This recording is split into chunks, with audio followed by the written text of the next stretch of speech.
자, 여러분, 요즘처럼 시장이 불안할 때는 분산 투자가 답이라고들 합니다. 그래서 많은 투자자분들이 이미 주식 60%, 채권 40%를 나누는 전통적인 포트폴리오를 쓰고 계실 거예요. 한쪽이 흔들려도 다른 쪽이 지켜줄 것이다 라는 기대 때문에 그렇겠죠. 특히나 과거에는 주식이 떨어질 때는 채권이 올라서 서로 간의 균형을 맞춰주는 효과가 분명히 존재했었거든요. 근데 지금은 주식도 떨어지면 채권도 같이 흔들리는 상황이 나오고 있습니다. 이제는 서로 반대로 움직이던 자산이 같은 방향으로 움직이기 시작한 겁니다. 왜 이런 일이 벌어질까요? 그리고 이런 시대에 우리는 어떤 식으로 투자를 해야 될까요? 오늘 영상에서는 전통적인 분산 전략이 무너지기 시작한 이유와 지금 필요한 새로운 투자 전략을 논문에 기반해서 객관적으로 알려드리겠습니다. 지금 확인해 보시죠.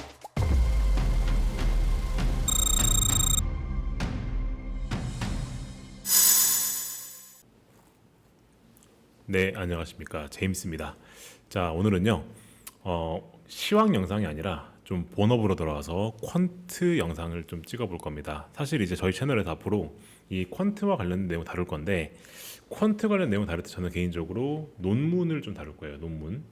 이제 논문이라고 하는 게 말 그대로 학술계 발표된, 공개된 좀 저명한 분들이 쓰신 그런 걸 얘기하는 거죠.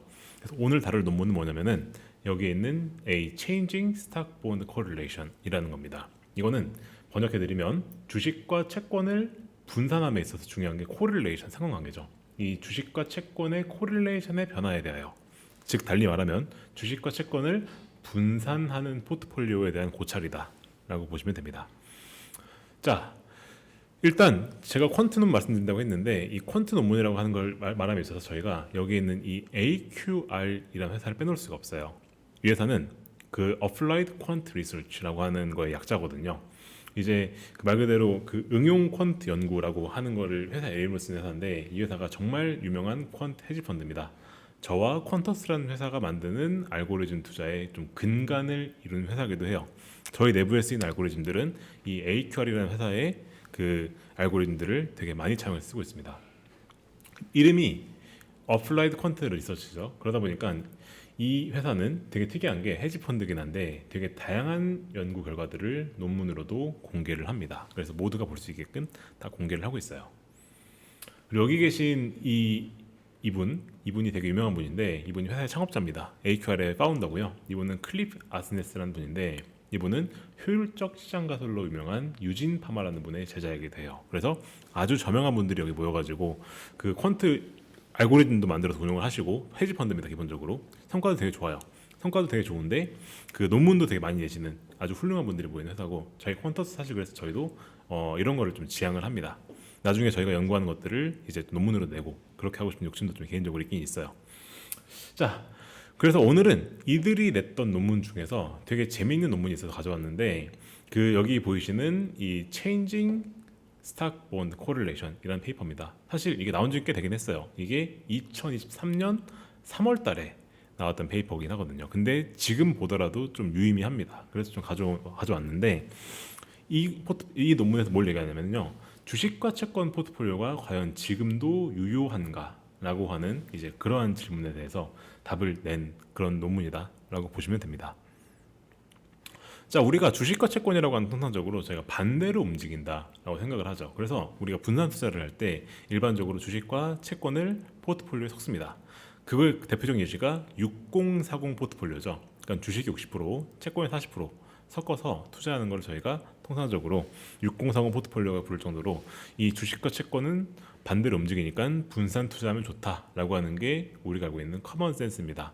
근데 이 논문에 보면은 실제로 데이터를 그려보니까 그렇지 않은 경우가 많더라라는 게 핵심이었어요. 보시면은 이게 1900년대부터 시작해가지고 지금까지입니다. 지금까지 주식과 채권의 상관성을 한번 그래프로 그려본 건데 보시게 되면은 주식과 채권 상관성이 오히려 플러스에서 움직이는 경우가 그죠? 움직이는 경우가 마이너스에서 움직였었던 경우랑 비교했을 때 꽤 많이 있습니다. 실제 데이터를 보면은 우리가 주식과 채권 통상적으로 반대로 움직이는 생각을 하는데 실제로 봤을 때는 그렇지 않은 경우가 꽤 있다. 무슨 말이냐? 주식과 채권이 같이 움직이는 경우가 꽤 많이 있더라라는 거였습니다. 자, 그래서 사실상 우리가 주식과 채권의 관계는 반대로 움직인다 생각하지만 하지만 실제로는 그것보다 훨씬 더 복잡하다라고 하는 게 이 논문에서 지적하는 포인트예요. 그리고 사실 이 논문이 나왔던 시점이 언제였습니까? 이게 2023년도거든요. 그때 자료 찾아보시면은 이때 주식과 채권이 둘 다 별로 안 좋았습니다. 별로 안 좋았었고, 그리고 이 논문이 나온 그 다음에죠. 2024년도는 주식과 채권이 둘 다 소수였어요. 뭔 말이냐면 주식과 채권이 사실상 반대로 가지 않고 같이 갔었던 경우가 그때도 발견이 됐다는 겁니다. 그래서 그 주식과 채권의 상관관계를 여기서 줄여서 부릅니다. SBC라고 그러고 앞으로 저희도 이렇게 부를 거예요. SBC, 주식 채권 상관관계입니다. 자, 이게 계속해서 변화하고 그리고 그것은 투자자에게 있어서 매우 중요하다라고 주장을 해요. 그래서 2000년대 이후부터 주식과 채권은 음의 관계를 보여와서 투자자들에게 아주 강한 분산 투자 효과를 제공해왔지만 사실 실제로 보게 되면은 과거로 돌아가 봤었을 때 20세기 대부분은 양의 관계였으며 이제 불확실성의 증가, 특히나 인플레이션의 증가 때문에 과거처럼 상황을 다시 양으로 전환될 가능성이 있다라고 주장을 하고요. 이 SBC가 상승을 하면은 이 포트폴리오, 즉 주식과 채권을 동시에 단 포트폴리오는 위험이 증가할 수밖에 없고 리스크 관리를 위해서 주식 비중을 줄이거나 채권 비중을 줄이거나 혹은 다른 걸 편입시켜야 될 것이고 이는 기대 수익률 감소로 이어진다라고 하는 것이 이 논문의 주장입니다. 자, 그러면 대체 주식과 채권 상관관계는 무엇이 결정을 할까라고 하는 게 그 다음 질문이 될 겁니다. 즉 데이터로 봤었을 때 주식과 채권이 어떤 때는 마이너스 관계를 보이고 어떤 때는 플러스 관계를 보인다면 대체 이 플러스 관계를 보일 때는 왜 그런 것이고 마이너스 관계를 보일 때 왜 그런 것이냐라고 하는 걸 볼 필요가 있는데 단순히 이 SBC를 결정하는 것은 주식과 채권을 그냥 보면 안 되고 성장에 대해서 저희가 봐야 되고요. 그리고 인플레이션에 대해서 저희가 봐야 된다는 게 이 논문의 핵심입니다. 그래서 경제의 국면을 쪼개보잖아요. 그러면 주식과 채권의 코릴레이션은 이 경제의 국면에 따라서 이 상황이 변한다는 겁니다. 보시면 이렇게 돼 있죠. 성장이 올라갈 때 어떻게 된다? 주식은 좋고 채권은 안 좋다라고 얘기를 하고 성장이 안 좋을 때 어떻게 됩니까? 이때는 주식은 안 좋은데 채권은 올라간다라고 얘기합니다. 근데 보시면 여기 이렇게 돼 있죠. 인플레이션이 올라갈 때 주식 안 좋고 채권 동시에 안 좋다. 인플레가 내려갔다 어떻게 되죠? 이때 주식 좋고 채권 좋다. 즉 무슨 말이냐? 인플레이션에 따라서 그죠? 보시면 아시겠지만 이 인플레이션에 따라서 주식과 채권이 동시에 왔다 갔다 하는 시기가 분명히 역사상 주어진다라고 하는 게 이 논문의 발견이에요. 그래서 정리를 해보면 이런 겁니다. 왜 우리가 주식과 채권 상관관계를 볼 때 성장과 인플레이션을 같이 봐야 되느냐? 그것은 우리가 경제학적 원리를 잘 생각해보면 거기 답이 있는데 성장과 관련된 뉴스에서 무언가 불확실성이 나온다. 즉 이게 오르고 내릴 수 있다라고 하는 게 나온다. 그럼 어떻게 되냐면 이때는 이 강도에 따라서 스톡과 본드의 코릴레이션 SBC가 하락합니다. 예를 들어서 우리가 성장 관련 뉴스, 즉 경제 성장률 관련 데이터 혹은 전망이 나왔을 때 이게 만약에 긍정적 뉴스다 하면 어떻게 되냐? 이때는 주식은 미래 수익 증가가 기대됩니다. 왜냐하면 이제 경제가 좋아지니까 실적이 좋아질 거야 라고 하는 이제 그런 것들이 생기기 시작하기 때문에 일반적으로 주식에 대한 그 실적이 좋아질 걸 기대를 해서 주식 가격이 오르죠. 즉 긍정적 반응이 나옵니다. 근데 채권 같은 경우는 경제가 좋으니까 어떻게 되죠? 금리가 올라갈 수 있다라는 얘기가 나오기 시작할 거고 그 과정에서 할인율이 오르겠죠. 그렇게 되면은 채권의 가격은 내린다. 즉 부정 반응이 된다. 만약에 성장 뉴스가 반대잖아요. 예를 들어 성장이 안 좋아질까 어떻게 되죠? 오히려 수익 증가가 줄어들겠죠. 왜? 실적이 안 좋아지니까. 그럴 거라서 가격이 내려가겠죠. 반대로 채권은 금리가 인하될 걸 기대할 겁니다. 그러니까 가격이 오르겠죠. 즉 성장과 관련된 뉴스에 대해서는 어떻게 되냐? 주식과 채권이 서로 반대 방향 반응을 보인다. 즉 성장과 관련된 뉴스가 시장을 지배할 때는 이때는 이 둘의 관계는 음의 관계다라고 얘기하는 거예요. 그래서 성장과 관련된 뉴스가 빈도 영향을 클수록 즉 성장에 대한 불확실성이 클수록 어떻게 된다? 주식과 채권은 반대 방향으로 자주 움직인다 라고 하는 게 여기서 발견한 내용입니다. 인플레이션 불확실성 근데 반대로 인플레 같은 경우는요. 만약에 인플레이션과 관련된 뉴스가 시장을 지배하는 게 어떻게 되냐? 이때는 SBC가 올라갑니다. 왜 그러냐면은 인플레 관련 뉴스 나올 때, 즉 물가 상승 관련된 데이터가 나와서 이제 물가 관련된 데이터가 이제 시장을 지배할 때, 예를 들어 물가가 오른다고 해서 어떻게 되냐? 이때는 채권 같은 경우에는 고정이자를 지급하는 거기 때문에 실질 수익이 줄어들어요. 왜냐? 인플레가 올라갔으니까 이제 어떤 특정한 고정된 수익을 주는 채권은 인플레를 대비해서는 내력이 떨어지는 거죠. 그래서 가격이 내려간다 라고 하는 게 물가 상승이 됐었을 때 이 채권이 직접 피해를 보게 되는 상황이 되는 거고, 그리고 주식 같은 경우는 이론적으로는 인플레가 오더라도 괜찮다고 말을 하는 경우도 있지만 현실적으로는 인플레이션이 기업 마진과 수익에 악영향을 줍니다. 그죠? 인플레가 오게 되면은 이제 기업들이 그 수입해야 되는 원가가 비싸지기 때문에 마진과 수익에 악영향을 주기 때문에 이렇게, 그래서 실질적으로 주식 가격이 내려간다. 즉 어떻게 되는 거죠? 이때는 둘 다 내려가는, 그죠? 같이 하락하는 같은 방향 반응이 나오게 되고, 이때는 양의 관계가 나오게 된다는 게 이 인플레 플러스에 관련해 가지고 논문에서 얘기한 내용입니다. 반대로 만약에 인플레이션이 내려갈 것 같아서 어떻게 되죠? 이때는 정확히 반대가 일어나게 되겠죠. 그죠? 고정이자를 준 채권은 내렸다가 올라가겠죠. 그리고 마찬가지로 마진이 개선되니까 가격이 올라가겠죠. 그래서 인플레이션과 관련된 불확실성이 클수록, 즉 우리가 인플레이션과 관련된 것이 시장을 지배할수록 인플레에 따라서 시장이 움직일 때 그때는 어떻게 된다? 그때는 주식과 채권이 같이 움직일 가능성이 올라가게 된다. 그래서 정리를 해보면 우리가 성장과 인플레이션의 상관관계, 즉 이 둘이 시장을 얼마나 지배하느냐, 이 둘이 시장에서 얼마나 얘기되고 있느냐, 이거에 따라서 SBC라고 하는 것이 방향성이 바뀐다.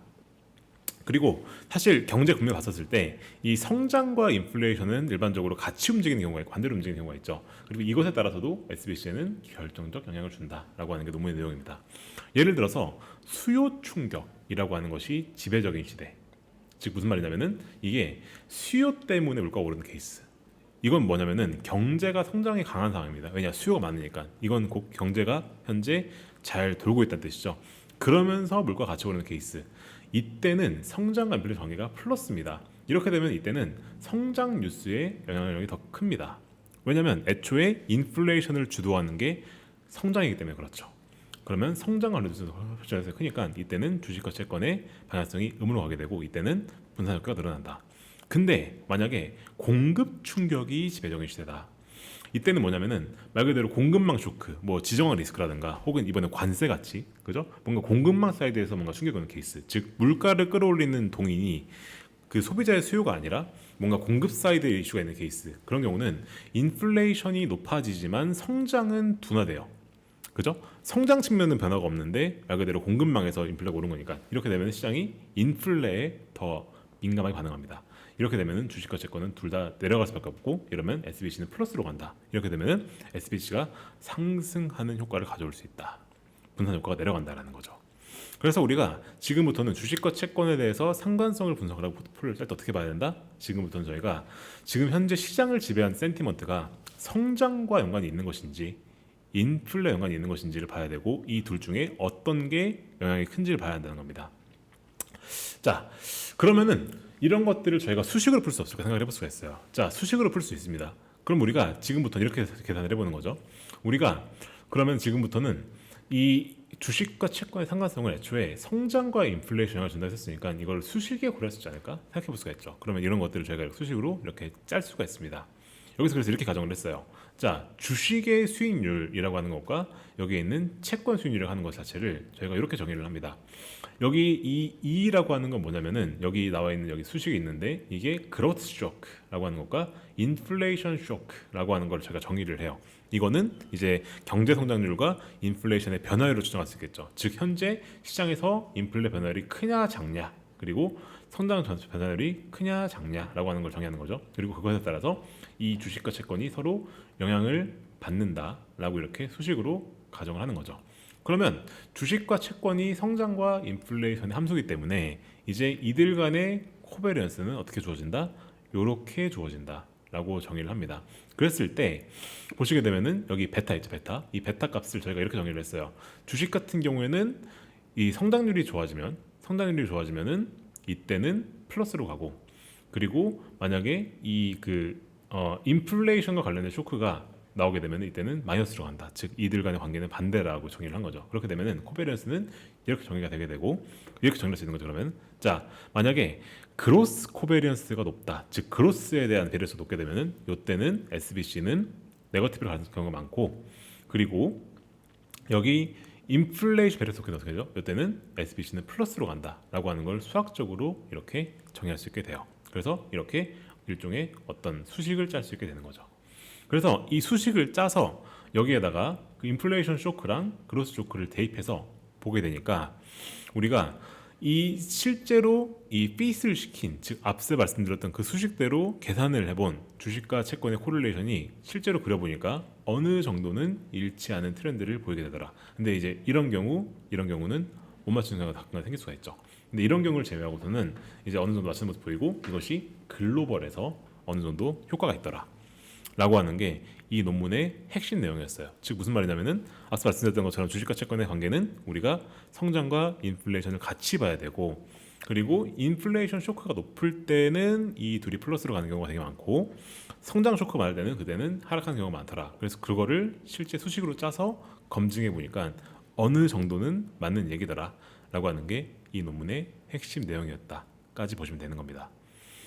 그래서 결론을 말씀드리면은 지금부터는 우리가 이 주식과 채권을 포트폴리오에 편입을 시킨다라고 했었을 때는 이 주식과 채권의 코릴레이션 변화에 대응하는 전략이 필요합니다. 그래서 특히나 만약에 이 SBC가 플러스로 갈 것 같다. 즉 무슨 말이죠? 인플레이션과 관련된 뉴스가 많아져서 이거 관련해 가지고 이 인플레이션 관련 뉴스가 시장을 지배할 것 같으면은 이 주식과 채권 분산하는 것만으로 부족하니까 이때는 저희가 대체 자산을 적극적으로 활용해야 된다. 즉 원자재 같은 것들을 우리가 적극적으로 활용을 할 필요가 있고, 그리고 애초에 롱숏 전략 그리고 멀티에셋 알파 전략 가게 되면은 이때는 우리가 그 이 애초에 멀티에셋을 편입시켰기 때문에 분산 효과가 더 커지겠죠. 그리고 뭔가 트렌드 팔로잉이나 글로벌 매크로 이런 걸 활용을 해가지고 주식과 채권 포트폴리오를 그냥 자산 배분하는 게 아니라 여기서 뭔가 액티브 전략을 짜게 되면은 그때는 우리가 이게 플러스로 가는 상황에서 충분한 해지 역할을 해주더라라고 하는 게 이 논문에서 제안하는 부분이었습니다. 그래서 우리가 이 논문에서 알아야 할 사실 뭐냐? 크게 봤을 땐 이런 겁니다. 주식과 채권 간의 상관관계는 고정된 것이 절대 아니고요. 성장과 인플레이션의 불확실성에 따라서 달라진다. 즉 시장에 인플레이션과 관련된 뉴스가 도미넌스하게 되면은 그때는 주식과 채권에 분산하는 게 효과가 떨어질 수 있다. 성장 관련 뉴스가 많으면 그때는 이제 SBC 관련된 분산 효과가 커질 수가 있다라고 하는 걸 인지를 했으니까 그에 맞춰서 우리가 전략을 짤 필요 있겠다. 그리고 사실 이게 어떻게 보면 되게 중요한 제언 중 하나인데, 사실 우리가 최근에 한 3년 전까지만 하더라도, 즉 코로나 시기 때만 하더라도 우리가 인플레이션과 관련된 얘기를 잘 안 했어요. 인플레는 사실상 지난 10년, 20년간 죽어있던 거거든요. 근데 최근에 인플레가 부활을 냈고, 그리고 관세 관련된 뉴스들이 나오기 시작하면서 사실 인플레이션 관련 얘기가 되게 많아지기 시작했죠. 그죠? 사실 미국에 대해서 지금 저희가 걱정하는 게 요즘에 성장 관련 얘기도 하기 시작했습니다. 경기 침체 얘기도 하기 시작했지만 사실상 아직까지 시장에서는 인플레이션과 관련된 얘기를 되게 많이 한단 말이에요. 그리고 그게 커질 가능성이 높다 판단된다면은 투자자들은 대체 분산 비중 확대하는 걸 고려를 해야 된다는 거죠. 즉 원자재를 넣거나 아니면 이런 트렌드 팔로잉 같이 좀 액티브 전략을 구사할 필요가 있겠다라고 얘기를 한다는 겁니다. 그래서 장기적으로 보아서 인플레이션 변동성이 계속 남아있다고 한다면 이때는 6035 포트폴리오는 아주 안 좋을 수 있다라고 하는 게 QR의 제안이고요. 그럴 때는 보다 다각화되고 전문적인 포트폴리오 구성이 필수다라고 얘기를 한다는 겁니다. 사실 그래서 저희 퀀터스 전략들을 보게 되면은 저희 퀀터스의 내부에서는 그 채권이랑 주식만 포함시킨 전략은 없거든요. 왜 그러냐면은 사실상 인플레이션 변동성이 굉장히 커질 거라고 보고 있고, 그리고 그 가능성이 0이 아니라 보기 때문에 그렇게 하는 거 위험하다 보고 있고, 그래서 저희가 구사하는 올레더 전략이나 그런 것들에는 액티브 전략이 되게 많이 들어가 있죠.